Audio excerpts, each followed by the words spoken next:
Gálatas capítulo 1, versículos del 1 al 5. Dice así: Pablo, apóstol, no de hombres ni por hombre, sino por Jesucristo y por Dios el Padre, que le resucitó de los muertos. Y todos los hermanos que están conmigo, a las iglesias de Galacia. Gracia y paz sean a vosotros, de Dios el Padre y de nuestro Señor Jesucristo, el cual se dio a sí mismo por nuestros pecados, para librarnos del presente siglo malo, conforme a la voluntad de nuestro Dios y Padre, a quien sea la gloria por los siglos de los siglos. Amén. Vamos a orar. Señor, queremos darle las gracias por un nuevo día que usted nos da. Gracias porque podemos acercarnos a su palabra y queremos hacerlo, Señor, entendiendo que somos responsables de las actitudes que tomemos delante de ella. Si durante tiempo hemos sido duros de corazón, queremos pedirle perdón y más bien rogarle que su Espíritu hable a nuestro corazón, hable a nuestra vida. Hoy queremos aprender su palabra. Queremos vivir dentro de su palabra. Agradecemos mucho por la bondad, la misericordia que usted nos muestra al tenernos en este lugar. Por favor, Señor, dirija este mensaje y dirija nuestras mentes hacia usted. Gracias le damos. En el nombre de Jesús. Amén. Hoy en día, hermanos, vivimos en un mundo muy confuso. Tenemos muchas voces hablándonos alrededor nuestro. Tenemos muchas personas que se levantan y dicen: para que tú llegues al cielo tienes que hacer tal o cual cosa. Hay de todos los gustos, de todos los colores, de todos los sabores. Hay para todo el mundo todo tipo de caminos diferentes hacia el cielo. Y todos prometen lo mismo. Prometen paz, prometen felicidad, prometen que vas a parar de sufrir, prometen un montón de cosas en este mundo. Pero, ¿cómo hacemos nosotros para diferenciar el verdadero evangelio de entre tantas voces que se nos presentan? Porque una de las cosas que tenemos hoy en día es que incluso se nos dice que, bueno, que está bien, que puede haber muchos caminos a final de cuentas, mientras que tú tengas algún tipo de creencia, pues es bien por ti y mientras que yo tenga otro tipo, bien por mí y punto. Tenemos que ser tolerantes, nos dice la sociedad, ¿no es cierto? En ese sentido, hay una magnificación de la tolerancia en la cultura actual, donde todo se vale. Todo se vale, todos los caminos son correctos, todo es apreciado, todo es aceptado. La iglesia se le quitan los filtros y comienza a pasar todo tipo de doctrina. Y hermano, eso es terriblemente peligroso para la iglesia. A lo largo de la historia siempre se ha demostrado que una iglesia sin filtros para diferenciar entre un verdadero evangelio y uno falso es una iglesia que va a enfermar terriblemente. Va a enfermar terriblemente y corre el riesgo que todo ese grupo se termine perdiendo. Se corre ese riesgo. Es lo que está sucediendo en la iglesia de Galacia o en las iglesias de Galacia. Como aprendimos la semana pasada, Galacia es una región conformada por varias ciudades. Y Pablo les está escribiendo a las iglesias de esta región. Porque ha comenzado a brotar un cáncer en medio de la iglesia de Cristo. Y ese cáncer se llama los judaizantes. El legalismo. ¿Qué es el legalismo? La salvación a través de las obras de la ley. Vimos la semana pasada cómo estos hombres que tenían un trasfondo judío y que decía que se habían vuelto al cristianismo, venían anunciando en aquellas iglesias donde Pablo ya había declarado y los había establecido firmemente en Cristo Jesús. Esta gente llegó diciendo: Cristo no es suficiente para ser salvo. Si tú quieres ser salvo, necesitas a Cristo más las obras de la ley. Es más, ellos no solamente atacaban en sí mismo el evangelio en ese sentido, sino que también desacreditaban a Pablo. Ellos decían, ese Pablo, ese que les vino a contar, ese no es verdadero apóstol. Ese no es un apóstol de los verdaderos. Ese seguramente alguna iglesia, la iglesia de Antioquía, porque Pablo pertenecía a la iglesia de Antioquía. Ese seguramente habrá sido la iglesia de Antioquía quien lo envió. No es Dios. Y entonces comenzó a brotar dentro de las iglesias de Galacia esta tolerancia hacia un falso evangelio.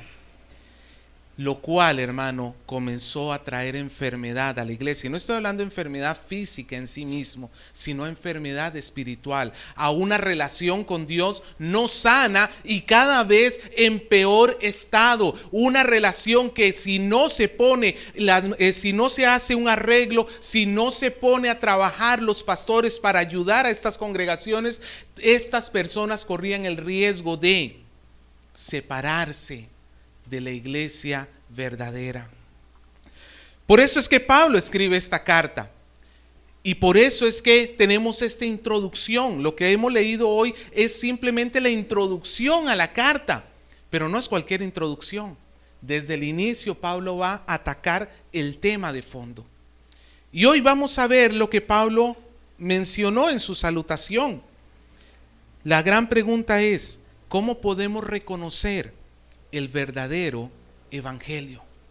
¿Cómo podemos hacer nosotros simples mortales para poder diferenciar lo que es palabra de Dios de aquello que no sea palabra de Dios?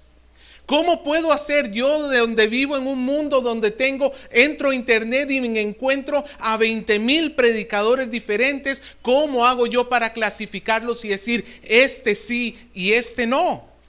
¿Cómo hago yo para saber que todo aquel que me toca la puerta de la casa y me invita y viene con una Biblia en la mano, cómo hago yo para saber si viene de Dios o no viene de Dios?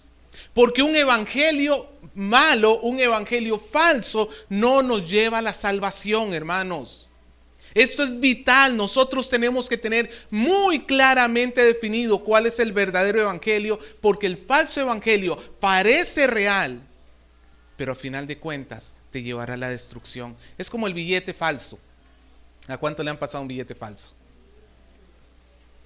Yo estaba nuevo en el país y se aprovecharon de mi inocencia. Atendía, tras de eso, bueno, es que también atendía en la caja de la panadería de mi suegro. No creo que sea muy brillante poner un extranjero con pocos días en el país a atender una caja. Pero bueno, yo pensé que lo podía hacer. Cuando me di cuenta me han pasado billetes de 100 falsos, de 50 falsos, porque no sabía reconocer. Así pasa en la iglesia de Cristo. Se acepta lo que sea porque no se sabe reconocer la verdad del error. ¿Cómo será el verdadero evangelio? Hoy vamos a ver dos cosas en cuanto al verdadero evangelio. La primera de ellas es que el evangelio siempre está correctamente anunciado. El evangelio siempre está correctamente anunciado. Y eso lo veremos en los versículos 1 y 2. Y dentro de esto, hermano, porque es muy importante quién te está trayendo el evangelio. Porque ciertamente, hermano, nosotros podemos leer la Biblia, pero necesitamos a alguien que nos explique lo que dice la Biblia, ¿sí o no? Necesitamos a alguien. Y esa persona que se pone a explicarte lo que dice la Biblia va a tomar un papel fundamental para que tú o sigas un verdadero evangelio o un falso evangelio. Así que hoy vamos a ver cómo el evangelio es predicado de manera correcta, anunciado de manera correcta, con dos cosas en común. En primer lugar, porque viene de una autoridad divina. Versículo 1. Pablo, apóstol, no de hombres, ni por hombre, sino por Jesucristo y por Dios el Padre, a quien Dios le resucitó de los muertos. ¿Quién estaba escribiendo esta epístola? Pablo. ¿Y quién es Pablo? ¿Cómo se califica Pablo a sí mismo? Apóstol. Apóstol. Ahora, esta palabra para nuestro tiempo es especialmente sensible, porque hoy tenemos un brote de apostolado en todas las iglesias. Y tenemos que tener bastante cuidado porque el apostolado, como el de Pablo, es como el de los discípulos, los 12 apóstoles, es único y es irrepetible. Es una ocasión, un tiempo en que Dios derramó su gracia, puso, él mismo instituyó a 12 hombres, más Pablo, para que trajeran el evangelio, para que fuese traída la revelación del Señor. Y luego de eso cesó este don de apostolado. Ahora, ciertamente en la Biblia, no solamente a los 12 y a Pablo se le llaman apóstoles. Hay hombres, otros hombres en la iglesia que se les llama apóstol, pero no es en la misma categoría de los 12 ni de Pablo.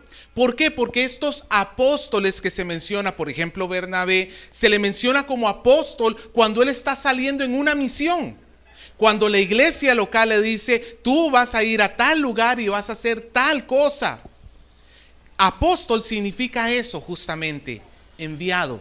Una persona que sale de un lugar no por su propia cuenta, sale porque lo han enviado a otro lugar con una misión específica. Entonces, una persona que sale hacia otro lugar se le llama también apóstol en la Biblia, pero nunca se le coloca a la misma altura de los 12 apóstoles. Para guardar diferencias y por sanidad de la iglesia, yo creo que una forma muy correcta de llamarles a este tipo de personas el día de hoy no es apóstoles. Sería mejor llamarles misioneros. Un hombre que la iglesia o una pareja, qué sé yo, que el día de mañana imaginemos José y Gisela que están acá, que dijeran, José y Gisela, ustedes van a ir a Ayacucho y van a fundar ahí y van a hacer una iglesia y ahí vamos a tener una misión de nuestra iglesia. Ellos están saliendo en una función apostólica, llamémoslo así, como enviados en una misión, mas yo estoy seguro que José no va a esperar que se le llame que él es el apóstol José, poniéndose a la altura de Pedro, de Juan, de Mateo, de Pablo. No, José va a tener los pies bien puestos sobre la tierra. Perdona, Josecito, que te agarre el punto. José va a tener los pies bien puestos sobre la tierra y él va a entender de que él simplemente está saliendo con una misión. ¿Me dejo entender? Ahora, el punto está que el apostolado, cuando nosotros hablamos de apóstoles, no pensamos en los misioneros en primer lugar. ¿En quién pensamos? En los 12 apóstoles.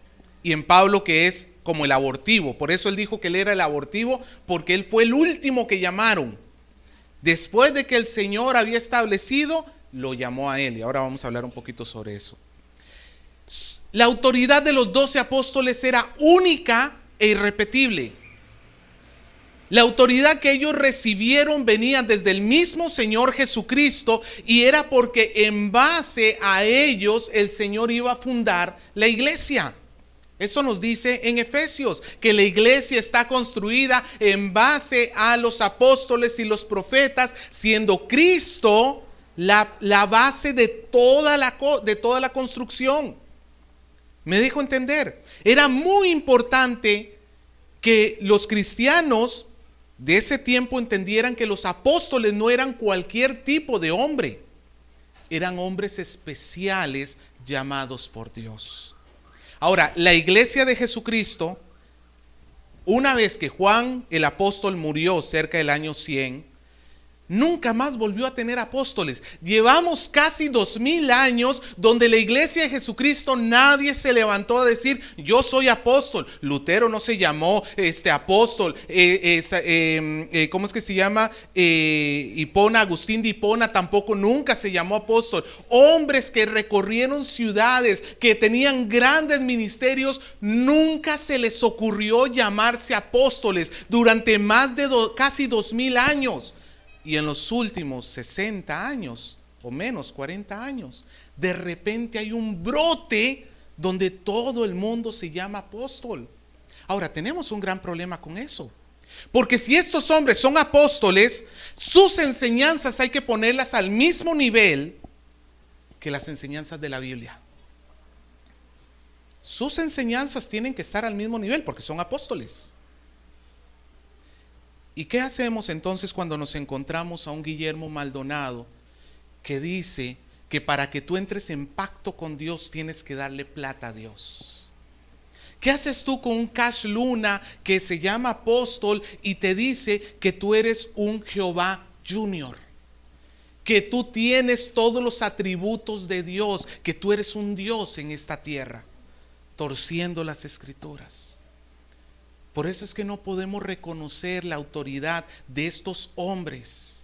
Uno, porque sus enseñanzas se tuercen constantemente y se alejan de la verdad de Dios. Y en segundo lugar,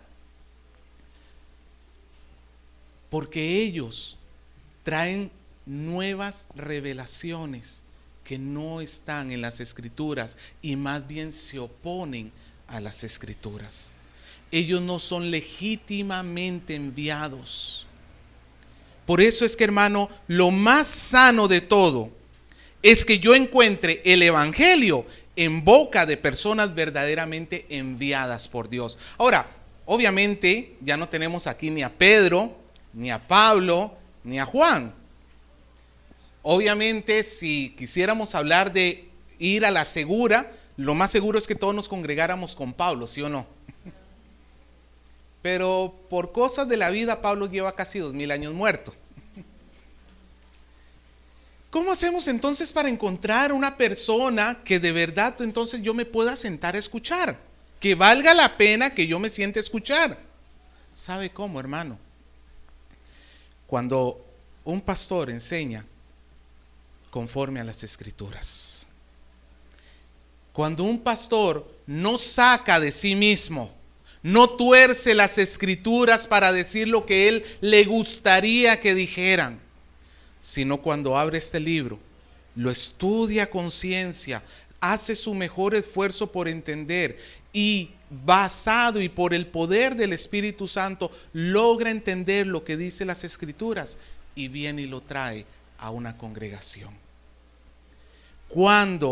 ¿Quiénes son los verdaderos autorizados para poner las bases de la iglesia? Los apóstoles, ¿cierto?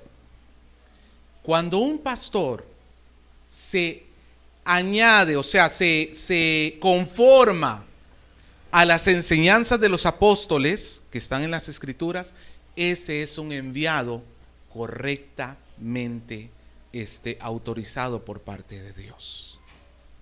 Pero si yo tengo un hombre que me está hablando otras cosas, hermano, prenda la luz de alerta. Prenda la luz de alerta. Pablo dice que él es apóstol, no de hombres ni por hombre. En otras palabras, Pablo aquí está defendiendo su llamado. Pablo está diciendo, a mí no me llamó hombre alguno. ¿A mí quién me llamó?, diría Pablo. El mismo Señor Jesús. Uno de los requisitos de los apóstoles es que fueran llamados por el mismo Señor Jesús. Ahora, Pablo tenía una desventaja con respecto a los 12. Porque ¿cuándo es convertido Pablo?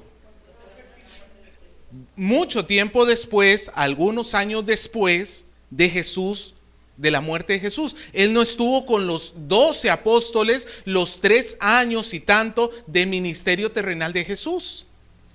Pero recordemos que camino a Damasco, el Señor mismo se le presentó y el Señor mismo se le reveló. ¿Se acuerda? Pablo, dura cosa es dar coces contra el aguijón, ¿se acuerda? Y el Señor mismo lo constituyó apóstol. Ahora, para los judaizantes incluso que el Señor Jesús haya llamado a Pablo tampoco era mucho problema, porque a final de cuentas Jesús no era suficiente para los judaizantes. Si tú no obedeces la ley, entonces nunca vas a llegar a ser salvo, así tú seas cristiano. Por eso es que Pablo sigue añadiendo que Jesucristo lo ha llamado y también Dios, Y ahora nos dice la relación entre Dios el Padre y Jesucristo. ¿Qué hizo el Dios el Padre por Jesucristo? Lo resucitó de entre los muertos. ¿Cuál era la evidencia de que el Hijo de Dios, de que Jesucristo verdaderamente había sido aceptado su sacrificio en la cruz? La resurrección de los muertos. Póngase a pensar de esta manera, hermanos. ¿Qué hubiera pasado si a mí me hubieran crucificado por usted? Humanamente yo hubiera podido vivir todo lo que Jesús vivió, ¿sí o no? Hubiera podido hasta morir en una cruz, ¿sí o no? La pregunta es, ¿hubiera resucitado? ¿Por qué cree usted que no hubiera resucitado? Uno, soy tan pecador como usted, o quizás hasta peor. Dos, no puedo vencer la muerte por mi propia cuenta, más bien estoy condenado a morir eternamente. Y tres, eso no es un sacrificio que hubiera agradado a Dios para cubrir la culpa de los pecados de los hombres. Pero cuando Dios resucitó de los muertos a Jesús, estaba mostrando que ese sacrificio fue verdadero, que la justicia de Dios fue satisfecha, que ya no hay para Dios, delante de Dios, ya no hay deuda pendiente por aquellos que Jesús pagó. Su deuda fue completamente limpiada. Y la resurrección de los muertos muestra eso, hermanos, que la justicia de Dios está satisfecha. La justicia de Dios, hermano, está satisfecha. Ahora, Pablo no solamente es un enviado autorizado. El evangelio no solamente viene en base a personas autorizadas por Dios, sino en segundo lugar, viene en base a la unidad con la iglesia. Versículo 2. Vea lo que dice Pablo. Y todos los hermanos que están conmigo, o sea, Pablo dice en el versículo 1, Pablo, apóstol, y pasa al versículo 2, y todos los hermanos que están conmigo, les escribimos a las iglesias de Galacia. Esto obviamente es la introducción de la carta. Es el emisor y el destinatario. ¿Qué es lo que Pablo está diciendo en el versículo 2? Él está escribiendo solito. ¿Con quiénes escribe? Con todos los que están conmigo. Ahora, ¿quiénes serán? Cuesta un poquito averiguarlo, va a depender de dónde haya estado Pablo en el momento en que escribió esta epístola. Muchos estudiosos piensan que estaba en Corinto, otra ciudad relativamente cerca a Galacia, durante su segundo viaje misionero. Entonces todos los hermanos que están conmigo, se pudiera referir muy fácilmente a ¿quiénes? A los hermanos de la iglesia de Corinto. Ahora, también existe una posibilidad más. Que los hermanos que estén conmigo se refiera a un grupo de hermanos que hayan venido de Galacia hacia Pablo para informarle la situación de la iglesia. Porque estaban preocupados porque la iglesia en Galacia se estaba cayendo en este tipo de herejías. No importa cuál de las dos sea, hermanos, el punto está aquí, que Pablo no escribe por su propia cuenta. Pablo escribe en unidad con la iglesia. Pablo no se está inventando nada. Es más adelante Pablo va a decir que el evangelio que él ha predicado, un día se lo expuso a los apóstoles y nada le tuvieron que corregir. Eso lo dice más adelante Pablo en el capítulo 2. Nada le tuvieron que corregir a Pablo en cuanto a su evangelio. Hermanos, esto es muy importante. Cuando tú escuchas a un predicador, cuando tú escuchas un mensaje, ese mensaje se tiene que conformar a la verdad que se ha venido predicando, no de ahora. ¿Cuánto tiempo tiene la iglesia de Cristo? 2000 años sobre la tierra. Se tiene que conformar a la verdad que se ha venido predicando a lo largo de estos 2000 años por verdaderos predicadores que el tiempo y Dios han dado testimonio de que sus ministerios fueron verdaderos. Nadie escribe, nadie enseña nuevas cosas. Quizá lo que sí te puedan enseñar es nuevas formas de aplicar la verdad enseñada. Porque, por ejemplo, yo no espero que Jonathan Edward, que vivió en 1700, 1800, te enseñe cómo vivir en santidad en internet. Porque usted entenderá que en 1800 no había internet. Hoy los predicadores sí te pueden enseñar cómo vivir en santidad usando internet. Pero a final de cuentas, hermanos, es simplemente la aplicación de una verdad. No es la verdad en sí la que cambia. Simplemente que ahora tenemos una nueva área donde podemos aplicar esa verdad.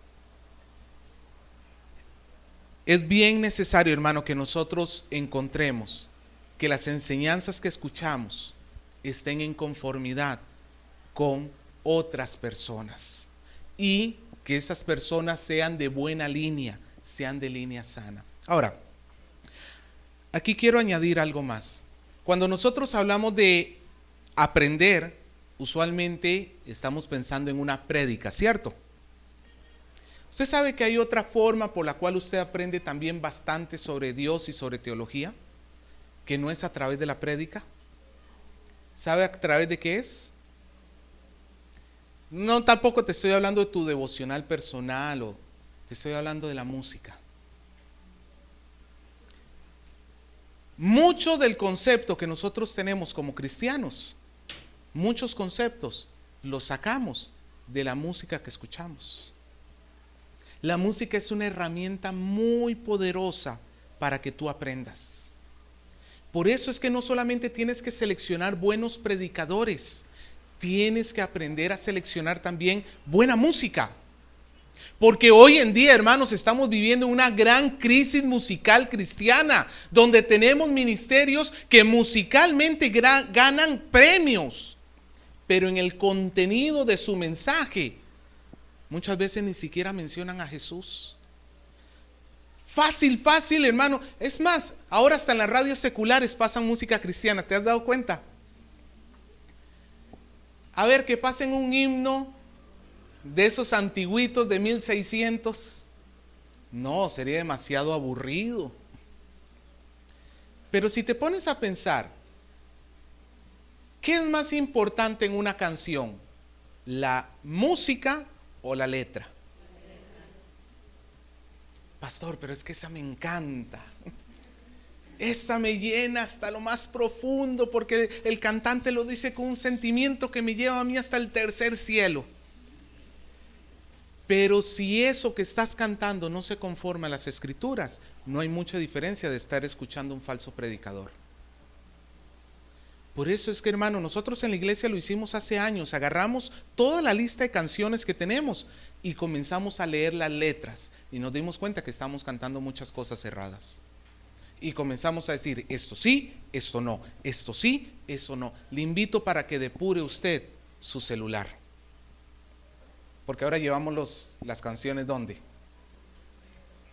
Le invito para que usted se olvide por un momento de la melodía y comience a escuchar la letra de lo que ha estado cantando.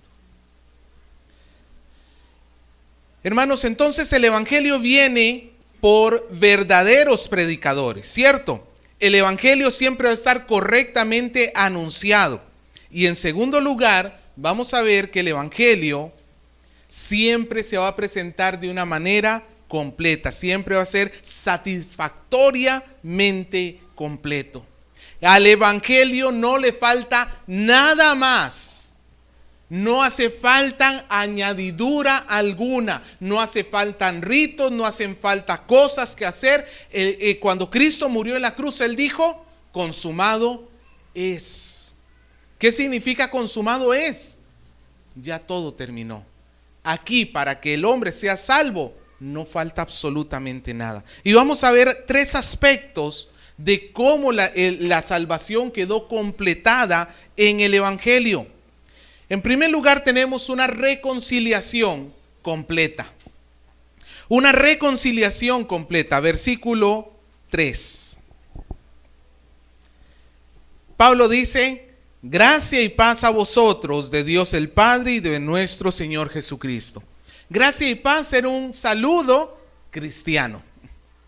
Los judíos no saludaban como gracia y paz. ¿Sabe cómo saludaban los judíos? Shalom, que nada más sería la paz. Paz, shalom.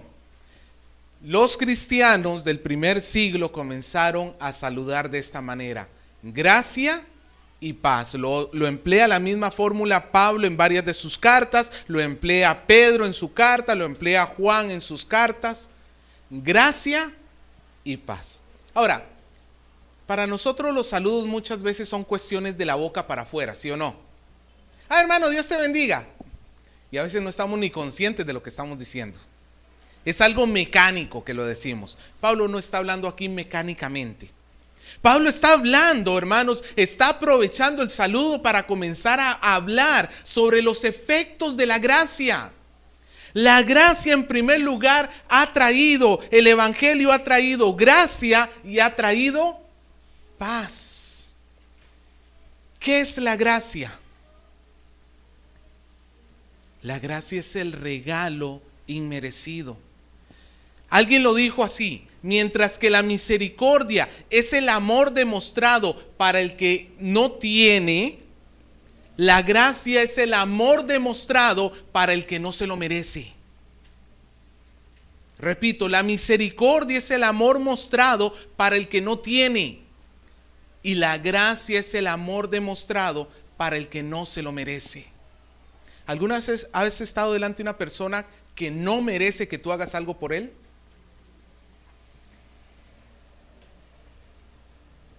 ¿Que es justo que no hagas nada por él? Sí, creo que sí. Y también hemos estado más bien en el otro lado también. Cuando hemos estado más bien en que necesitamos la gracia de otro. La gracia, hermanos, es darle a los demás lo que no se merecen. Y el Señor está hablando de esto.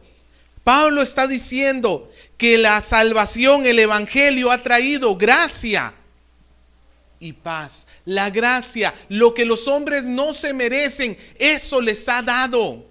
En lugar de traer juicio y condenación, en lugar de que los hombres paguen por sus propios pecados, el Señor ha muerto en la cruz para que ellos ya no tengan que pagarlos. El Señor ha muerto en una cruz para que tú y para que yo podamos ser libres, podamos ser perdonados.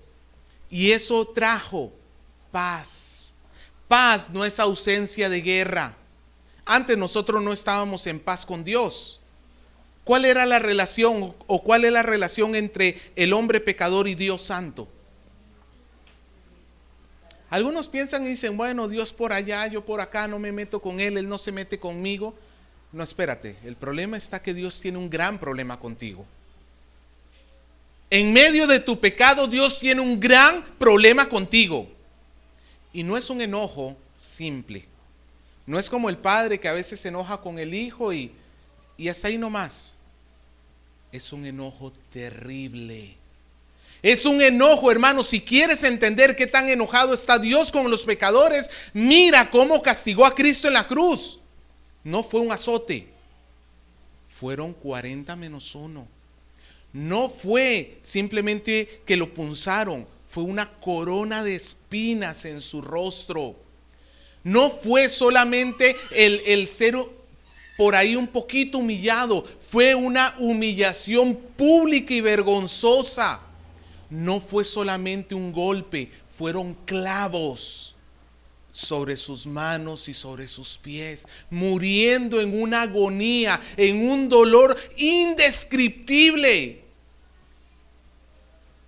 Y es porque Dios estaba castigando en el Hijo lo que tú y yo merecíamos.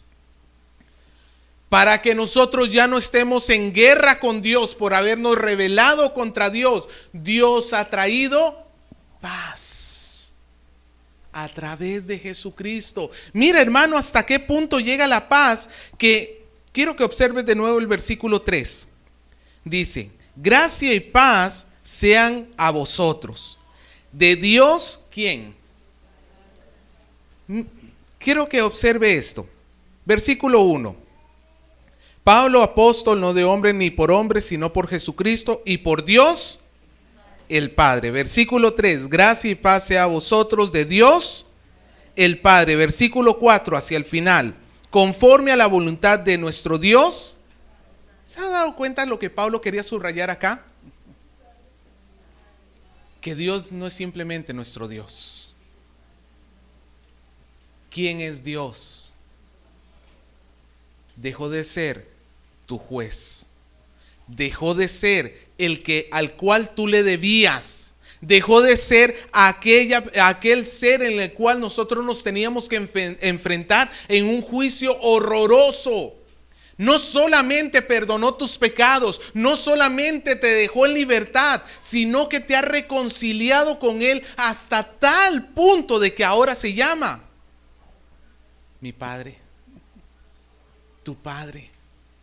Hermanos, estamos hablando que ahora somos parte de la familia de Dios. La ley nunca hubiera podido alcanzar eso. Si tú confías en las obras tuyas para llegar a ser parte de la familia de Dios, déjame decirte lo que dice la Biblia: nada inmundo entre en el reino de los cielos. Pastor, pero yo no soy inmundo porque yo hago buenas obras, yo obedezco, yo hago esto, yo doy dinero a los pobres. Pregunto, ¿has dicho mentiras? ¿Has codiciado lo que no es tuyo? ¿Has guardado enojo y rencor contra otra persona? Hemos cometido pecados, y pecados muy horribles, hermanos, ¿sí o no? Los que quieran ser justificados por la ley nunca encontrarán ni gracia ni paz. Por eso es que Pablo está remarcando acá el verdadero evangelio que trae gracia y paz. Habíamos visto cuando hablamos de Martín Lutero, ¿se acuerda? Que Lutero vivía tratando de ser lo más obediente posible, pero sin embargo no tenía paz en su corazón, ¿se acuerda? Este hombre se daba cuenta, entre más quería obedecer a Dios, se daba cuenta que más lo desobedecía. Porque este Martín Lutero, en un inicio, él pensaba que él tenía que ser bueno para entrar al cielo. Y el problema, hermano, que eso nadie lo puede cumplir. Tú nunca vas a llegar a ser lo suficientemente bueno como para que entres al cielo. Y si tu alma está en un estado de tormento, si tu alma se encuentra ansiosa pensando en el juicio de Dios, si tu alma se encuentra preocupada porque sabe que el día que mueras vas a tener que presentarte delante de un Dios para rendirle cuentas por tus pecados, déjame decirte que la única forma en que tú encuentres paz para tu alma es en el evangelio verdadero, no es en tus obras. La gracia y la paz vienen por el evangelio, en una reconciliación completa. Pero en segundo lugar, no solamente hay reconciliación, hay libertad completa. Versículo 4: el cual se dio a sí mismo. Estamos hablando de nuestro Señor Jesucristo. El Señor Jesucristo se dio a sí mismo por nuestros pecados. ¿Para qué? Para librarnos del presente siglo malo, conforme a la voluntad de nuestro Dios y Padre. ¿Qué obtenemos por seguir el evangelio? Libertad. Libertad. Pastor, pero yo no soy esclavo. La esclavitud se abolió en Perú hace muchísimos años atrás. No estamos hablando de una esclavitud física. Estamos hablando de la esclavitud del alma, que está esclava al pecado, a la muerte. Estamos hablando de esa esclavitud en la cual tú no eres libre para poder seguir a Dios. Es más, ni deseo hay en tu corazón para poder seguir a Dios. Estamos hablando de esa cautividad donde sí, de repente tú tratas de hacer alguna que otra buena obra, pero siempre en términos generales te encuentras viviendo para ti, te encuentras haciendo, a pesar de que dañes a otros, a pesar de que hagas llorar a otros, a pesar de que le quites a otros, eso no importa, porque lo que importa es satisfacerme el yo.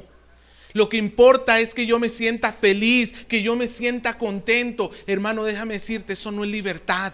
Eso es esclavitud. Eso, hermanos, es una condición de la cual el hombre nunca por su propio medio puede encontrar libertad. Los judaizantes decían, si tú obedeces la ley serás libre, pero la ley no sirve para liberar al hombre. ¿Sabe para lo que sirve la ley? Para demostrarle que es un esclavo.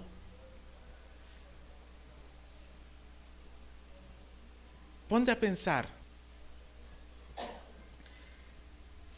si tú simplemente, alguna vez dimos ya este ejemplo, si tú simplemente cometieras 5 pecados al día. ¿Qué son 5 pecados al día? Un mal pensamiento, por ejemplo. ¿Cuántos malos pensamientos podemos llegar a tener al día? Un enojo injustificado contra otro. De repente codiciar lo que vi por ahí, 100 soles mal puestos y ya, por ahí los agarro. Una mentirilla blanca. Una ofensa hacia otra persona. 5 pecados al día. ¿Sabías que a lo largo de tu vida acumularías más de 120,000 pecados? El hombre no es libre. El hombre es esclavo del pecado. Pero la palabra de Dios dice que si el Hijo del Hombre nos libertare, seríamos verdaderamente libres. La verdadera libertad, hermano, no está en cuanto tú obedezcas la ley. Esa nunca te va a traer libertad. La verdadera libertad está en que tú te humilles hoy delante del Señor y aceptes por la fe el sacrificio que el Señor ha hecho en la cruz por ti. Esa es la verdadera libertad del hombre. Y finalmente tenemos una gloria completa. Versículo 5. A quien sea la gloria por los siglos de los siglos. Amén.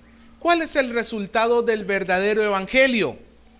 La gloria de Dios. Cuando un hombre quiere salvarse a sí mismo, cuando un hombre dice, yo soy lo suficientemente bueno, yo no le hago daño a nadie, yo no me meto con nadie, no le he quitado lo de nadie, yo puedo entrar al cielo por mi propia cuenta, ¿sabe lo que está tratando de hacer? Apropiarse de la gloria de Dios. Porque la idea es, cuando yo entre al cielo y cuando tenga que tocar la puerta y me pregunten, ¿por qué te debo dejar entrar? Mi respuesta va a decir, porque fui bueno. ¿Quién merece entonces la gloria de que yo esté en el cielo? Yo. Porque yo estoy entrando en base a ¿qué? A mis propias bondades. Hermano, existe un gran peligro cuando la iglesia de Jesucristo piensa que la santidad, la posición de santo, la tiene por las obras que ha hecho. Le está robando la gloria a Dios, porque si el hombre llega a entrar al cielo, no es por la obra del hombre, es por la cruz de Cristo. Y Cristo murió en la cruz para glorificar al Padre, porque que Jesús muriera en la cruz fue conforme a la voluntad del Padre. Fue el Padre el que deseó nuestra salvación. Fue Cristo el que ejecutó nuestra salvación. La gloria es para Dios. Si en alguna forma, hermano, tú quieres retener la gloria y pensar que de alguna forma, yo quizá aporté a la salvación, por lo menos con la fe que tuve para recibir a Jesús. ¿Sabe lo que nos dice Efesios? Que la fe es don de Dios. En otras palabras, ni siquiera la fe con que tú has respondido te nació a ti mismo. Dios te la regaló. Pastor, entonces si alguien no se convierte, es responsabilidad de Dios porque no le dio fe. No, porque todos los hombres son responsables de su propio pecado. Porque todos los hombres son responsables de los caminos que han tomado. Y por esos pecados y por rechazar a Jesús son condenados. Pero los que creen en Él vienen a vida eterna. Y los que creen en Él le dan toda la gloria ¿a quién? A Dios.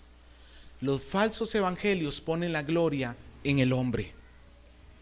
Tú vas a ver, hermanos, a los falsos predicadores que ellos siempre son el centro de la atención de todo el mundo. Todos los reflectores, ¿a dónde alumbran? A él. Por el movimiento de su mano logra hacer que toda una gradería se caiga. Él despierta pasiones. Yo tengo que ir a escucharlo porque ahí está la unción del Señor. Despierta pasiones entre el pueblo. Él se lleva la gloria. La gloria de Dios, hermano, no está en juego. ¿Sabe lo que dice el Señor? Que Él no comparte su gloria con nadie. Qué Señor más egoísta, ¿no? ¿Sabe por qué el Señor no comparte su gloria con nadie? Porque nadie más la merece. Porque Él es el único, Él es el santo. No hay otro como Él. Si yo quisiera tomar de su gloria, yo estaría mintiendo. Porque nunca podré hacer la obra que Él hace. Por eso es que el evangelio verdadero lleva toda la gloria ¿a quién? A nuestro Señor. Entonces, hermanos, resumamos un poco. El evangelio siempre se muestra completo. ¿Completo en qué sentido? En que la reconciliación está completa, en que la libertad está completa y la gloria también ya está completa. No necesitas añadiduras. No necesitas aquí, hermanos, decir ni siquiera que tienes que añadirle el bautizo. Nadie es salvo por ser bautizado. Y un cristiano que le agarrara la muerte antes de ser bautizado, no por eso deja de ser salvo. Ejemplo, el ladrón bueno. ¿Se acuerda del hombre que murió al costado de Jesús? El que de verdad se convirtió. Curioso, porque era ladrón y bueno. Pregunto, ¿qué le prometió el Señor Jesús a este hombre? Que iba a entrar en el cielo, que iba a estar con él en el paraíso. Pregunto, ¿cuántas obras pudo hacer este hombre con sus manos? ¿Qué iba a hacer si las tenía atadas a una cruz? ¿Se bautizó? No. ¿Y se circuncidó? Bueno, a menos de que haya sido judío. No. ¿Hizo algo para merecer el cielo? No, hermano, en una posición de crucificado, créeme que no puedes hacer mucho. Mas sin embargo, por la fe recibió el perdón de Dios. ¿Y dónde está ahora? En los cielos. En los cielos. La salvación está completa. Y la salvación siempre debe estar correctamente pronunciada por siervos de Dios que la traen de una manera sana. Debo encontrar esas dos características en el verdadero evangelio. Son verdaderos siervos de Dios y el mensaje que trae me anuncia que todo está completo, que yo no tengo que añadir obras para llegar a ser salvo. Concluyo con esto, hermanos. Entonces, no todo evangelio es el verdadero evangelio. Nosotros debemos ser cuidadosos y probar los espíritus. Juan habla de probar los espíritus y esto no significa meterle la lengua a un fantasma. Probar los espíritus significa escuchar con cuidado a ese maestro, a ese predicador, a ese cantante y darnos cuenta si lo que está diciendo viene de Dios o no viene de Dios. En otras palabras, hermano, tú eres responsable de lo que dejas entrar a tu corazón. ¿Cuántos de ustedes permitirían que el camión de la basura venga a dejarles el contenido de su camión a su casa? ¿Cuántos permitirían que tal cosa hiciera? ¿Qué pasaría con su casa si usted permite eso? ¿No se pondría apestosa? ¿No se pondría horrible? Pues ¿por qué le permite la entrada a falsos maestros? ¿Por qué confías en un falso evangelio? Hermano, y sobre todo a aquellos que no han respondido con fe al verdadero evangelio. Si tú sigues confiando en tus bondades, si sigues confiando en tus obras para que a través de ellas vas a llegar al cielo, o simplemente dices, para mí no hay cielo, eso son puras patrañas, déjame decirte que no conviene mucho basarse en el criterio propio. Es mejor preguntarle a uno que de verdad sepa.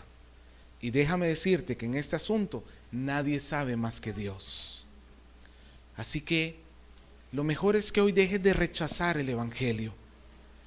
Dejes de seguir falsos evangelios y vengas a Cristo. Y busques al Señor y te consagres al Señor. Porque es el único camino a salvación. Y en segundo lugar, hermanos, la segunda aplicación que quiero expresar hoy es que debemos usar la autoridad del evangelio para exhortar a aquellas personas que se están alejando del evangelio.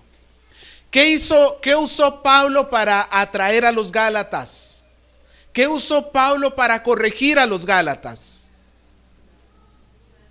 La palabra de Dios.